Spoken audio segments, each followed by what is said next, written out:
എക്സാലോജിക് ബിനാമി കമ്പനിയല്ലെന്ന മാസപ്പടി കേസിൽ ഹൈക്കോടതിയിൽ വീണ വിജയന്റെ സത്യവാങ്മൂലം. തന്നെ പ്രതിയാക്കുന്നത് മുഖ്യമന്ത്രിയുടെ മകളായതിനാലാണ്. ഹർജിയിലെ ആരോപണങ്ങൾ നിലനിൽക്കുന്നതല്ല എന്നും പൊതു താൽപ്പര്യ ഹർജി തന്നെ മോശക്കാരിയായി ചിത്രീകരിക്കാനെന്നും വീണ വിജയൻ ഹൈക്കോടതിയിൽ സത്യവാങ്മൂലം നൽകി. വിവരങ്ങളുമായി അഡ്വക്കേറ്റ് രാജേഷ് ചേരുന്നുണ്ട്. രാജേഷ്, ഈ സത്യവാങ്മൂലത്തിൽ എന്തൊക്കെ കാര്യങ്ങളാണ് പറയുന്നത്? എക്സാലോജിക് ഡയറക്ടർ കൂടിയായ വീണ വിജയന്റെ ആവശ്യങ്ങൾ എന്തൊക്കെയാണ്? രാജേഷ്, വീണ വിജയൻ ഇപ്പോൾ ഒരു CBI അന്വേഷണം ആവശ്യപ്പെട്ടുള്ള ഹർജിക്ക് മറുപടിയായിട്ടാണ് സത്യവാങ്മൂലം നൽകിയിട്ടുള്ളത്. കഴിഞ്ഞ ദിവസം മുഖ്യമന്ത്രിയും ഇതുപോലുള്ള ഒരു മറുപടി അദ്ദേഹത്തിന് വന്ന സമൻസിന് പകരമായി മറുപടിയായി ഒരു സത്യവാങ്മൂലം നൽകിയിരുന്നു. പ്രധാനമായും താൻ വിദ്യാഭ്യാസമുള്ള ഒരു യുവതിയാണ്. താൻ തന്റെ ഒരു സ്റ്റാർട്ടപ്പ് കമ്പനിയിൽ ഒരു സേവനം ചെയ്തതിന് പകരമായി മറ്റൊരു കമ്പനിയിൽ നിന്നും തുക വാങ്ങി അതിന് ഒരു CBI അന്വേഷണം ആവശ്യപ്പെട്ട് ഹൈക്കോടതിയെ സമീപിച്ചിരിക്കുന്നതിന്റെ വിചിത്രമാണ്. മാത്രമല്ല, ഇതൊരു പൊതുതാൽപര്യ ഹർജിയുടെ പരിധിയിൽ വരുന്ന വിഷയമല്ല, രണ്ട് കമ്പനികൾ തമ്മിലുള്ള വിഷയമാണ്. മുഖ്യമന്ത്രിയുടെ മകൾ എന്നുള്ള രീതിയിൽ രാഷ്ട്രീയപരമായി തന്റെ പിതാവിനെയും വ്യക്തിപരമായി തന്നെയും അവഹേളിക്കുന്നതിന് വേണ്ടിയാണ് ഇത്തരത്തിലൊരു ഹർജിക്കാരൻ ഹൈക്കോടതിയിൽ എത്തിയിട്ടുള്ളത്. അതുകൊണ്ട് തന്നെ നിലനിൽക്കാത്ത ഒരു ഹർജി എന്നുള്ള രീതിയിൽ ഹർജി തള്ളണമെന്നാണ് വീണ വിജയൻ മറുപടി സത്യവാങ്മൂലത്തിൽ ആവശ്യപ്പെട്ടിട്ടുള്ളത്. രാജേഷ്, മറ്റൊരു കാര്യം, ED ഉദ്യോഗസ്ഥർ പ്രതികളായ കൈക്കൂലി കേസിൽ വിജിലൻസിന് ഹൈക്കോടതിയിൽ നിന്നും വിമർശനമുണ്ടായിരിക്കുന്നു. കേസ് ഡയറി ഹാജരാക്കാൻ നിർദ്ദേശമുണ്ട്. ED അസിസ്റ്റന്റ് ഡയറക്ടർ ശേഖർകുമാറിന്റെ മുൻകൂർ ജാമ്യാപേക്ഷ പരിഗണിക്കുമ്പോഴാണ് കോടതിയുടെ വിമർശനം. ഈ കോടതി ഡയറി ഹാജരാക്കാൻ, ഇപ്പോൾ കേസ് ഡയറി ഹാജരാക്കാനുള്ള ഒരു സാഹചര്യം എങ്ങനെയാണ്? ഒരുപക്ഷെ സർക്കാരും കേന്ദ്ര ഈ അന്വേഷണ ഏജൻസിയുമായുള്ള ദീർഘകാലമായി നിൽക്കുന്ന വാക്പോരുകൾ, വിശ്വാസ്യത കുറവ് ഒക്കെ ഈ കോടതിയുടെ പരിഗണനയിൽ വന്നിട്ടുണ്ടോ? രാജേഷ്, ഇപ്പോൾ കോടതി പരിഗണിക്കുന്നത് ED ഉദ്യോഗസ്ഥനായ ശേഖർകുമാറിന്റെ മുൻകൂർ ജാമ്യാപേക്ഷയാണ്. ഈ മുൻകൂർ ജാമ്യാപേക്ഷ പരിഗണിക്കവേ മുൻകൂർ ജാമ്യാപേക്ഷ പ്രധാനമായും പറഞ്ഞിട്ടുള്ളത് തനിക്ക് ഈ കേസുമായി യാതൊരു ബന്ധവുമില്ല, തന്നെ മനഃപൂർവ്വം പ്രതിയാക്കുവാൻ വേണ്ടിയാണ് കേസ് നൽകിയിട്ടുള്ളത്. ഈ പരാതിക്കാരൻ തന്നെ ED കേസിൽ പ്രതിയാണ്. ED അയാൾക്കെതിരെ അന്വേഷണം നടത്തിക്കൊണ്ടിരിക്കുകയാണ്. ആ ഒരു സാഹചര്യത്തിലാണ് ഇത്തരത്തിലുള്ള ഒരു പരാതി കൊടുത്ത് വിജിലൻസ് കേസെടുത്തത്. ED ഉദ്യോഗസ്ഥരായ തനിക്ക് ഈ കേസുമായി ഒരു ബന്ധവുമില്ല, അനാവശ്യമായി തന്നെ പ്രതിയാക്കുന്നു, അതുകൊണ്ട് മുൻകൂർ ജാമ്യം വേണം എന്നാണ് ശേഖർകുമാർ ആവശ്യപ്പെട്ടുള്ളത്. ഈ കേസ് പരിഗണിക്കുമ്പോൾ, ഈ ജാമ്യ ഹർജി പരിഗണിക്കുമ്പോൾ പലതവണ വിജിലൻസിന്റെ കയ്യിൽ എന്തെങ്കിലും തെളിവുണ്ടോ, അന്വേഷണ റിപ്പോർട്ടുണ്ടോ, അന്വേഷിച്ചിട്ട് ശേഖർകുമാറുമായിട്ട് എന്ത് ബന്ധമാണ് വിജിലൻസ് കണ്ടെത്തിയത്, ഈ കാര്യങ്ങളെല്ലാം ഹൈക്കോടതി ചോദിക്കുന്നുണ്ട്. എന്നാൽ വിജിലൻസ് വ്യക്തമായും കൃത്യമായും ഒരു മറുപടി ഇതുവരെ കോടതിക്ക് നൽകിയിട്ടില്ല. പലതവണ ഹർജി പരിഗണിച്ചപ്പോഴും വിജിലൻസ് സമയം ചോദിച്ച് വഴുതി മാറുന്ന ഒരു രീതിയാണ് കാണുന്നത്. എന്നാൽ ജാമ്യാപേക്ഷ തീർപ്പാക്കുവാൻ അനുവദിക്കുന്നുമില്ല. ഈ ഒരു സാഹചര്യം കൊണ്ടാണ് ഹൈക്കോടതി ഇന്ന് കുറച്ച് വിമർശിക്കേണ്ടി വന്നത്. അതുകൊണ്ട് തന്നെ ഇതുവരെ എന്ത് അന്വേഷിച്ചോ അതെല്ലാം കോടതിയുടെ മുന്നിലെത്തിക്കുക, കേസ് ഡയറി ഹാജരാക്കുക, അത് പരിശോധിക്കട്ടെ എന്നാണ് ഇപ്പോൾ കോടതി പറഞ്ഞിട്ടുള്ളത്. രാജേഷ്, മറ്റൊരു കേസുമായി ബന്ധപ്പെട്ട് താമരശ്ശേരി ഷഹബാസ് വധക്കേസിൽ കുറ്റാരോപിതർക്ക് ഹൈക്കോടതി ജാമ്യം അനുവദിച്ചിരിക്കുന്നു. 6 വിദ്യാർത്ഥികൾക്കാണ് ഹൈക്കോടതി ജാമ്യം നൽകിയത്. അന്വേഷണവുമായി സഹകരിക്കുമെന്ന് മാതാപിതാക്കൾ സത്യവാങ്മൂലം നൽകണമെന്നാണ് കോടതിയുടെ നിർദ്ദേശം. ഈ സത്യവാങ്മൂലത്തിൽ എന്തൊക്കെ കാര്യങ്ങൾ ഉൾപ്പെടുത്തിയിട്ടുണ്ട് കോടതി? രാജേഷ്, മാതാപിതാക്കൾ സത്യവാങ്മൂലം നൽകണമെന്ന് കോടതി പറഞ്ഞത് അന്വേഷണവുമായി സഹകരിക്കുന്ന കാര്യത്തിലാണ്. അന്വേഷണം തടസ്സപ്പെടുത്തുന്ന രീതിയിൽ ഒന്നും ചെയ്യരുത്. അത് കുട്ടികളുടെ സത്യവാങ്മൂലം വാങ്ങുന്നതിനേക്കാൾ ഉപരി രക്ഷകർത്താക്കളുടെ, പ്രായപൂർത്തിയാകാത്ത കുട്ടികളായതുകൊണ്ട് തന്നെ രക്ഷകർത്താക്കളുടെ സത്യവാങ്മൂലം നൽകണമെന്നൊരു ജാമ്യ വ്യവസ്ഥ ഹൈക്കോടതി ഏർപ്പെടുത്തിയെന്നുള്ളൂ. മറ്റുള്ളത് കേസിൽ ഇടപെടരുത്, സാക്ഷികളെ സ്വാധീനിക്കരുത്, അന്വേഷണം തടസ്സപ്പെടുത്തരുത്, ഇങ്ങനെയുള്ള കാര്യങ്ങളെല്ലാം ജാമ്യ വ്യവസ്ഥയായിട്ട് പറഞ്ഞിട്ടുണ്ട്. പ്രധാനമായും വിദ്യാർത്ഥികളാണ്, പ്രായപൂർത്തിയാകാത്തവരാണ്.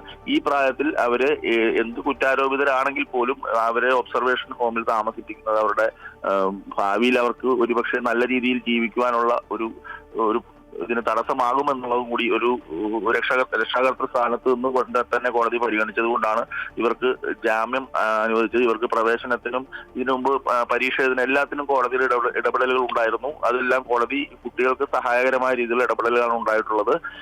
ഈ കാര്യത്തിലും ഇപ്പോൾ ഇനിയും ഒബ്സർവേഷൻ ഹോമിൽ താമസിപ്പിക്കേണ്ട ആവശ്യമില്ല. അന്വേഷണം ഏകദേശം പൂർത്തിയായതായി കോടതിക്ക് ബോധ്യമുണ്ട്. അതുകൊണ്ട് തന്നെയാണ് തുടർന്നുള്ള അന്വേഷണവുമായിട്ട് സഹകരിക്കണമെന്ന വ്യവസ്ഥയോടുകൂടി കുട്ടികൾക്ക് ജാമ്യം നൽകിയത്.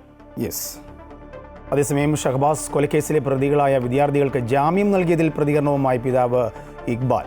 വാർത്ത കേട്ടപ്പോൾ തനിക്കും കുടുംബത്തിനും വലിയ വിഷമം തോന്നിയെന്നും ഇതുപോലെയുള്ള വിധി പ്രതീക്ഷിച്ചില്ല എന്നും പിതാവ് പറഞ്ഞു. വിദ്യാർത്ഥികൾക്ക് കൂടുതൽ പഠനത്തിന് അവസരമൊരുക്കിയ നീതിപീഠത്തോടും ഗവൺമെൻറ്റിനോടുള്ള അമർഷവും ഇക്ബാൽ പ്രകടിപ്പിച്ചു. ഈ വാർത്ത കേട്ടതോടുകൂടി ഞാനും എൻ്റെ കുടുംബവും വളരെയേറെ വിഷമത്തിലാണ്.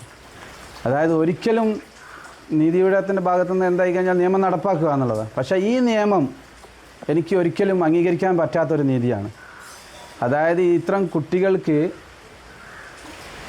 ഇനിയും തുടർ പഠനത്തിന് തുറസായ വേദിയിലേക്ക് അവസരമൊരുക്കിയ ഗവൺമെൻറ്റിനോടും ബഹുമാനപ്പെട്ട നീതിപീഠത്തോടും ഞാൻ വളരെയേറെ അമർഷം രേഖപ്പെടുത്തുകയാണ്. അപ്പോൾ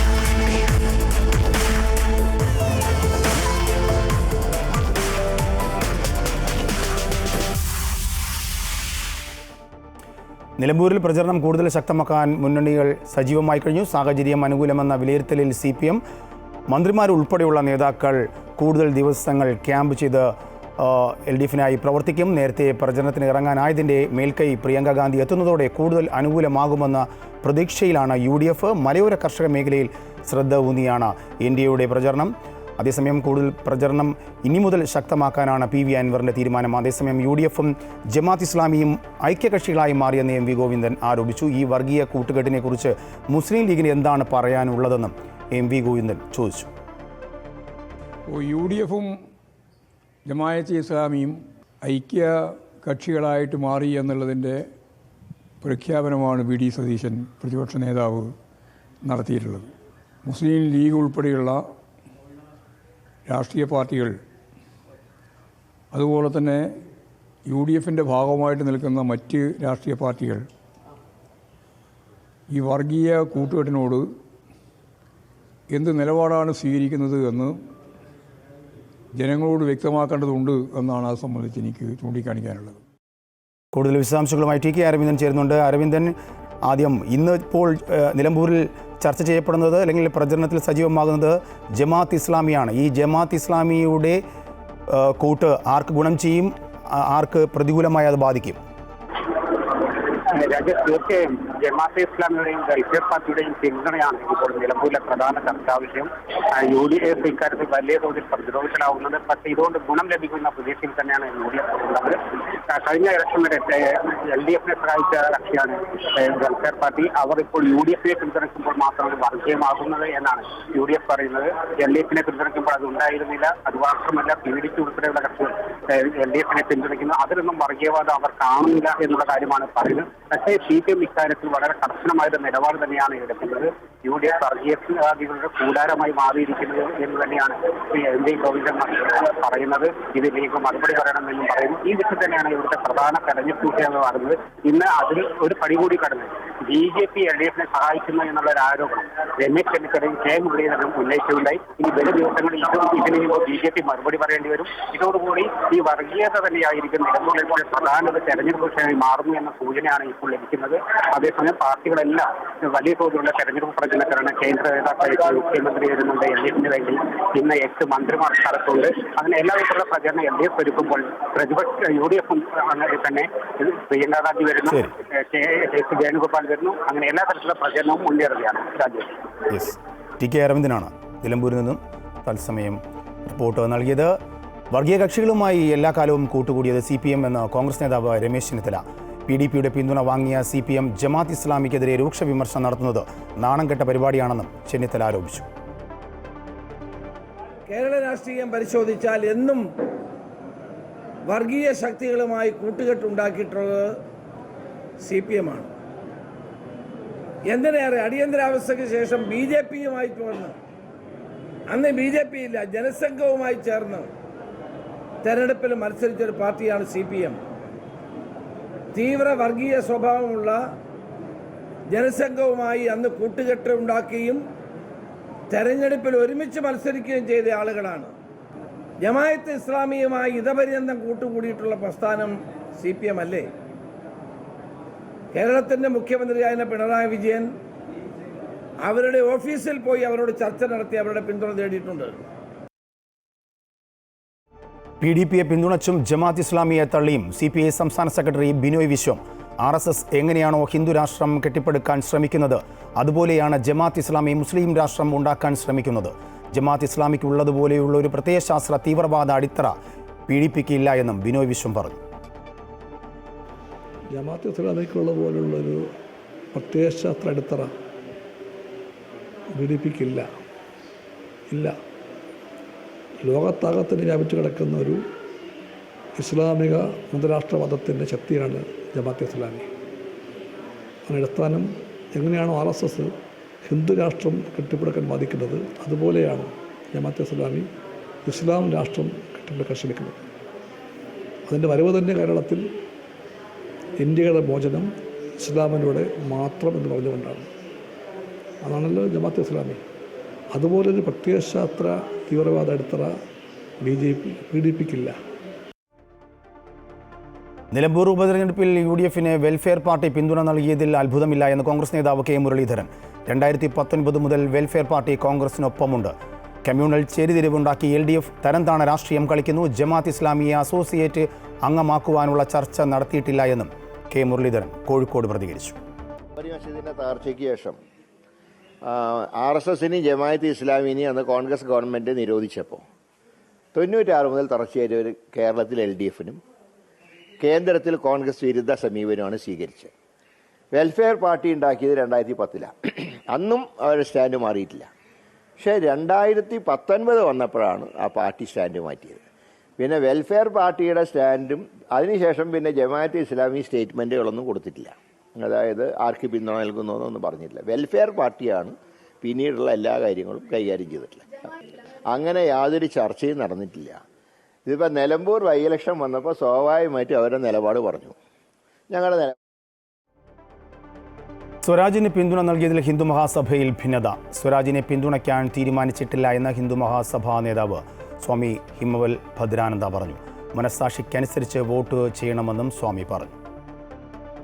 നിഷ്പക്ഷ ഒരു പ്രവർത്തനം നടത്തുന്ന ജനകീയ പ്രവർത്തനങ്ങളിൽ ഏർപ്പെടുന്ന നല്ല നല്ല ആൾക്കാർ ഇവിടെ ഉണ്ട്. അവരെ തിരിച്ചറിഞ്ഞ് മനസാക്ഷി വോട്ട് കൊടുക്കുക, അല്ലെങ്കിൽ നോട്ടയ്ക്ക് കൊടുക്കുക എന്നേ പറയുന്നുള്ളൂ. കാരണം സ്വരാജിനെ സംബന്ധിച്ചിടത്തോളം അദ്ദേഹം വളരെ വേദനിക്കുന്ന ഒരു ഇതാണ് ശബരിമല വിഷയത്തിൽ കാണിച്ചു വെച്ചത്. അദ്ദേഹത്തിൻ്റെ നാക്കെന്ന് പറയുന്നത് അത്രയും മനുഷ്യരുടെ, അതായത് പ്രത്യേകിച്ച് സനാതനികളുടെയും ഹിന്ദുക്കളുടെയും മനസ്സിനെ വ്രണപ്പെടുത്തുന്ന കാര്യമാണ് ചെയ്തത്. അതുകൊണ്ട് തന്നെയാണ് നമുക്ക് സ്വരാജിനെ പറ്റി ഒന്നും പറയാൻ സാധിക്കാത്തൊരിതാണ്. വേതന വർധനവ് ആവശ്യപ്പെട്ട് സമരം ചെയ്യുന്ന ആശാ വർക്കർമാർ നിലമ്പൂർ ഉപതെരഞ്ഞെടുപ്പിൽ പ്രചാരണത്തിനെത്തുന്നു. സ്ഥാനാർത്ഥികളെ അനുകൂലിച്ചല്ല, സമരത്തെ അപമാനിച്ചവർക്ക് വോട്ടില്ല എന്ന മുദ്രാവാക്യം ഉയർത്തിയാണ് ആശാ വർക്കേഴ്സ് സംസ്ഥാന വൈസ് പ്രസിഡന്റ് S മിനിയുടെ നേതൃത്വത്തിൽ വീട് കയറിയുള്ള പ്രചരണത്തിന് എത്തുന്നത്. നിലമ്പൂർ ഉപതെരഞ്ഞെടുപ്പിൽ വ്യാഴാഴ്ച മുതലാണ് ആശാ ഹെൽത്ത് വർക്കേഴ്സ് അസോസിയേഷൻ പ്രചാരണത്തിലേക്ക് എത്തുന്നത്. ഏതെങ്കിലും ഒരു സ്ഥാനാർത്ഥിയെ അനുകൂലിച്ചുകൊണ്ടല്ല പ്രചാരണത്തിന് എത്തുന്നതെന്നും ആശാ വർക്കർമാരുടെ സമരത്തെ അപമാനിച്ചവർക്ക് വോട്ടില്ല എന്ന പ്രചാരണമാണ് സംഘടിപ്പിക്കുന്നതെന്നും ആശാ ഹെൽത്ത് വർക്കേഴ്സ് അസോസിയേഷൻ സംസ്ഥാന വൈസ് പ്രസിഡന്റ് S മിനി പറഞ്ഞു. 121 ദിവസമായി ആശാമാർ ഈ തെരുവിൽ സെക്രട്ടേറിയറ്റ് തടൽ മുഖ്യമന്ത്രിയുടെ മൂക്കിന് താഴെ ഇരുന്ന് സമരം ചെയ്യുന്നു. പക്ഷേ ഞങ്ങളുടെ ഡിമാൻഡുകൾ അംഗീകരിക്കാനോ പരിഗണിക്കുവാനോ ഒന്നും തയ്യാറാകുന്നില്ല. ഈ സാഹചര്യത്തിൽ ഗവൺമെൻറ്റിനെ സംബന്ധിച്ച് തെരഞ്ഞെടുപ്പുകൾ മാത്രമേ മുന്നോട്ടുള്ളൂ. അതുകൊണ്ട് തന്നെ അവർ ആ തെരഞ്ഞെടുപ്പ് മണ്ഡലത്തിൽ സ്ഥാനാർത്ഥി അടക്കം ഈ സമരത്തെ വലിയ തോതിൽ ആക്ഷേപിച്ച വ്യക്തിയാണ്. അവരവിടെ സ്ത്രീപക്ഷവും അല്ലെങ്കിൽ തൊഴിലാളി പക്ഷത്തെക്കുറിച്ചുമൊക്കെയാണ് ഈ തെരഞ്ഞെടുപ്പിൻ്റെ മുന്നിൽ സംസാരിക്കുന്നത്. ഞങ്ങൾ തൊഴിലാളികളായിരിക്കുന്ന ആളുകളെ പരിഗണിക്കാതെ, സ്ത്രീകളെ പരിഗണിക്കാതെ, സ്ത്രീകളെ ഇത്രമേൽ അധിക്ഷേപിക്കുകയും ഈ സമരം 121 ദിവസമായിട്ട് പരിഹരിക്കുവാൻ തയ്യാറാകാത്ത ഗവൺമെൻറ് ഒരു തൊഴിലാളി ഗവൺമെൻറ്റല്ല, ഒരു ജനാധിപത്യ ഗവൺമെൻറ്റല്ല, മനുഷ്യത്വ വിരുദ്ധമായ പ്രവൃത്തിയാണ് ചെയ്തുകൊണ്ടിരിക്കുന്നത്. ജനങ്ങളുടെ മുന്നിൽ അവതരിപ്പിക്കാനാണ് പോകുന്നത്. മലപ്പുറത്തെ ആശാ വർക്കർമാരെ സംഘടിപ്പിച്ചുകൊണ്ട് വീട് കയറിയുള്ള പ്രചാരണം നടത്താനാണ് തീരുമാനം. ആശാ വർക്കർമാരുടെ 4ാം ഘട്ട രാപ്പകൽ സമരയാത്ര ഈ മാസം 17-ന് തിരുവനന്തപുരത്താണ് സമാപിക്കുന്നത്. ഓണറേറിയം, പെൻഷൻ ആനുകൂല്യം തുടങ്ങിയവ ആവശ്യപ്പെട്ടുകൊണ്ടുള്ള ആശാ വർക്കർമാരുടെ സെക്രട്ടേറിയറ്റ് സമരം ഇപ്പോഴും തുടരുകയാണ്. പ്രശ്നപരിഹാരം കാണുന്നതുവരെ സമരം തുടരാനാണ് ആശാ ഹെൽത്ത് വർക്കേഴ്സ് അസോസിയേഷന്റെ തീരുമാനം. അമൃത ന്യൂസ്, തിരുവനന്തപുരം. നിലമ്പൂരിൽ പന്നിക്കെണിയിൽ നിന്നും ഷോക്കേറ്റ് കുട്ടി മരിച്ച സംഭവം ദാരുണമെന്ന് കോൺഗ്രസ് നേതാവ് K മുരളീധരൻ. ഈ സംഭവത്തിൽ KCBക്ക് പങ്കുണ്ടെന്നും അന്വേഷണം ഊർജിതമാക്കണമെന്നും K മുരളീധരൻ കോഴിക്കോട് ആവശ്യപ്പെട്ടു. ഒരു കുഞ്ഞ് മരണപ്പെട്ട് ദാരുണ സംഭവമാണ്. ഒരു കുടുംബത്തിൻ്റെ 2 പെൺമക്കൾക്കുള്ള ഒരു അത്താണിയായിരുന്നു ആ കുട്ടി.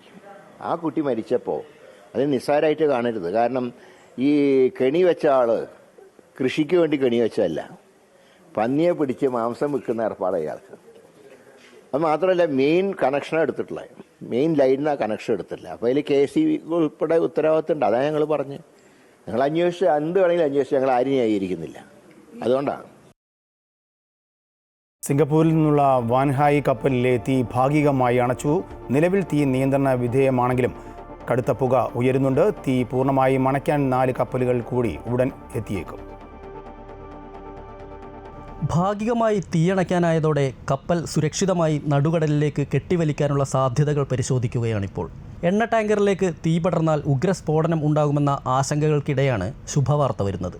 തീ പടർന്നയുടൻ കപ്പൽ ഒരു ഭാഗത്തേക്ക് ചരിഞ്ഞതോടെ കൂടുതൽ കണ്ടെയ്നറുകൾ കടലിൽ പതിച്ചിട്ടുണ്ട്. കണ്ടെയ്നറുകളിൽ മാരകമായ രാസവസ്തുക്കളായതിനാൽ ആശങ്ക വിട്ടൊഴിഞ്ഞിട്ടില്ല. ജീവന് കടുത്ത ഭീഷണി ഉയർത്തുന്ന കീടനാശിനികളും കോപ്പർ ആഡൈഡ് പോലുള്ള വസ്തുക്കളും രാസദ്രാവകങ്ങളുമാണ് കണ്ടെയ്നറുകളിലുള്ളത്.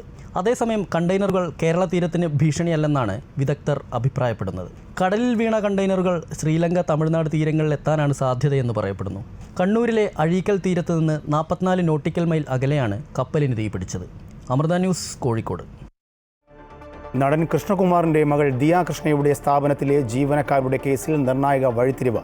3 ജീവനക്കാരുടെയും അക്കൗണ്ടിലേക്ക് 66 ലക്ഷം രൂപ വന്നതായി പോലീസ് കണ്ടെത്തി. ഒരു ജീവനക്കാരിയുടെ മൊഴി പോലീസ് എടുത്തു. മറ്റ് 2 പേർ ഒളിവിലാണ്. ഇവരുടെ ഫോൺ സ്വിച്ച് ഓഫ് ചെയ്ത നിലയിലുമാണ്. കേസിൽ അന്വേഷണം ഊർജിതമാണ്.